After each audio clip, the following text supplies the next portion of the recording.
Fala, nação colorada! O Inter enfrenta hoje o Criciúma, jogo válido pelo Campeonato Brasileiro. A mídia do Centro projetou esse jogo. Veja a seguir. É hora de chamar o Diogo Olivier para participar com a gente. O Inter que enfrenta o Criciúma, famoso jogo das duas pontas da tabela, né? Assim, não é ponta a ponta, né? Mas o Inter mantendo ali suas ambições de G4, enquanto o Criciúma tenta dar adeus ao Z4. Diogo, bom dia. Bom dia Barreto, bom dia Pedro, bom dia Caju. Esse é um recorte interessante para fazer, porque se o Inter fizer a 13ª partida sem derrota no Campeonato Brasileiro, ele iguala o seu recorde, né, de pontos corridos, que é lá em 22, aquele time do Mano que foi vice-campeão brasileiro. E aí pode superar contra o Fluminense no Beira-Rio e vai ficar faltando para ser a grande sequência, bater um recorde que é praticamente inalcançável, né? Que aí não tem mais pontos corridos, mas é Brasileirão, que é o Inter em 1979, que foi campeão invicto. Ali foram 23 partidas, né, com 16 vitórias. É praticamente impossível no cenário de hoje acontecer. Mas se a gente pegar Barreto, Caju, Pedro e Abico, se a gente pegar quando começou essa série invicta, que foi há 2 meses e algumas semanas atrás, um pouco mais de 2 meses, contra o Cruzeiro no Beira-Rio, 1-0, gol do Borré.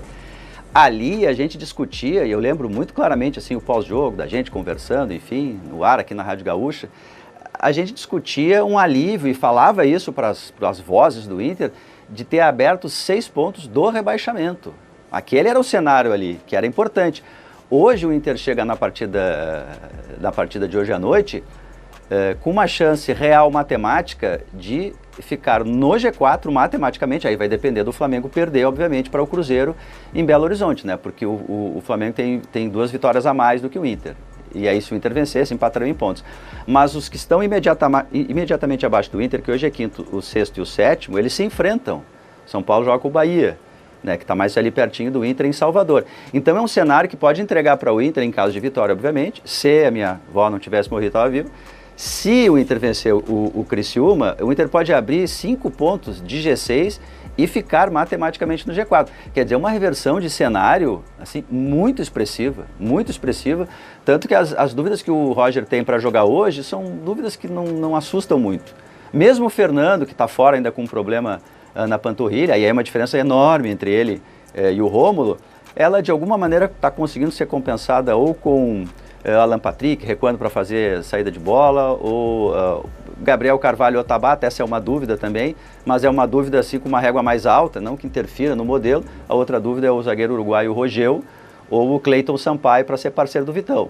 Mas é uma reversão assim de expectativa enorme em relação ao Inter, que a gente realmente não conseguiria imaginar, até numa questão emocional que existe de o Inter perde ou tropeça em casa para adversários mais fracos.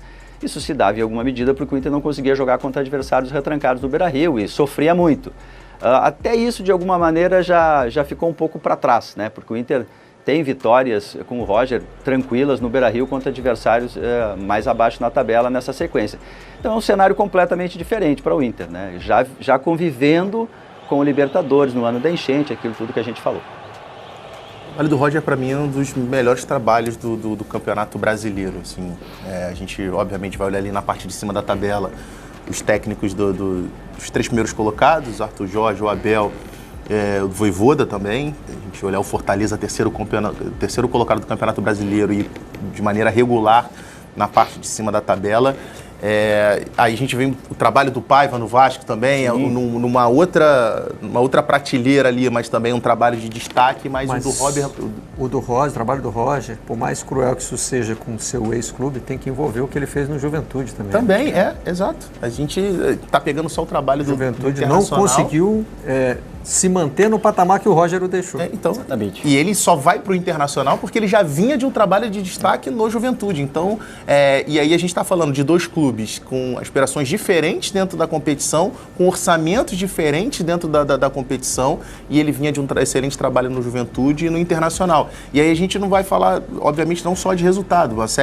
A última vez que o Internacional perdeu do Campeonato Brasileiro tem quase 2 meses e meio, vai fazer 3 meses daqui a pouco. Então, uma sequência ali de 12 jogos sem derrota, e aí a gente não está falando só de resultado, a gente está falando de resultado, a gente está falando de desempenho, de um trabalho que é muito autoral no sentido dele ter encontrado peças que hoje são importantíssimas mais para o time. O próprio Bernabé, um jogador que a gente não via, né? praticamente não via, e hoje é um dos melhores jogadores do Internacional, nesse recorte mais curto da competição, dos melhores jogadores aí das últimas 7, 8 rodadas do Campeonato Brasileiro. Então, assim, é um trabalho de muito destaque do Roger mesmo. 2 candidatos à seleção do campeonato, hein? Já está na hora de começar a pensar nos votos. É que Botafogo campeão, o Arthur Jorge fica irresistível, né? É difícil. Mas o Roger é candidato, tá ali. Absolutamente. Agora, E o Bernabé tem muita gente assim na posição dele.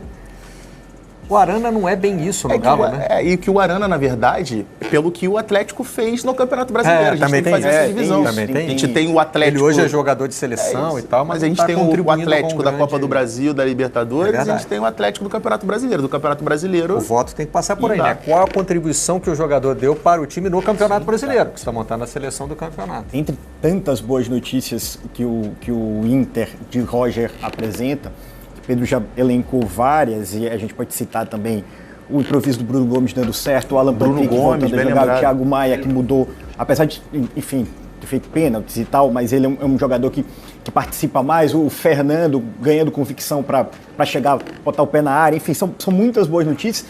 Ainda teve na última partida o Wanderson e o gol do Valência, né? Eles saem do banco e mantêm a pegada do time, e essa é outra palavra que eu queria me apegar. Esse time tem pegada, esse time tem um brilho de um time capaz de sempre manter o ritmo pressionado. Foi assim contra o Flamengo. Então, o torcedor do Inter enxerga nesse time a convicção de que esse time não vai se render em nenhum momento, sempre vai buscar o placar. É muito impactante também esse efeito anímico que o Roger disponibilizou, né, para os seus jogadores.